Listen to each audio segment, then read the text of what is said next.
છોટાઉદેપુર લોકસભાના ઇન્ચાર્જ એવા મુકેશભાઈ બારિયા, છોટાઉદેપુર જિલ્લાના આમ આદમી પાર્ટીના પ્રમુખ એવા રાધિકાબેન રાઠવા, જેમને આપણે હમણાં સાંભળ્યા એવા મારા નર્મદા જિલ્લાના આમ આદમી પાર્ટીના પ્રમુખ એવા નિરંજનભાઈ વસાવા, આજે 3000 કાર્યકરો સાથે જેઓ વિધિવત રીતે આમ આદમી પાર્ટીમાં જોડાયા છે એવા પરેશભાઈ રાઠવા, સાથે લગામીથી પધારેલા અમારા યુવાન સાથી અને યુવાન આગેવાન એવા રાજેશભાઈ રાઠવા, સાથે આપણા સૌના વડીલ ડુંગરીના માજી સરપંચ એવા ભંગિયાભાઈ રાઠવા, સાથે આપણા કવાંટ તાલુકાના આમ આદમી પાર્ટીના પ્રમુખ એવા નવસિંહભાઈ રાઠવા, સાથે જે આપણા વડીલ છે, દરેક સભાઓમાં અમે એમને આમંત્રણ આપીએ અને અમારું માન રાખીને દરેક સભામાં પોતાની હાજરી હોય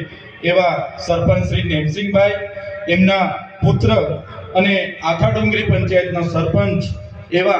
આપણા રતનસિંહભાઈ રાઠવા, આજે જેઓ આપણી સાથે વિધિવત રીતે જોડાયા છે એવા આંબા ડુંગરના સરપંચ શ્રી નેમસિંહભાઈ અને મંચસ્થ તમામ વડીલો,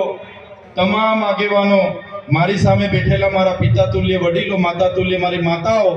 મારા મિત્ર સમાન મારા યુવાન સાથીઓ, કર્મચારીઓ, મીડિયાના મિત્રો, પોલીસ અધિકારીઓ, બધા જ માટે એકવાર આપણે જોરદાર તાળીઓ પાડી લઈશું.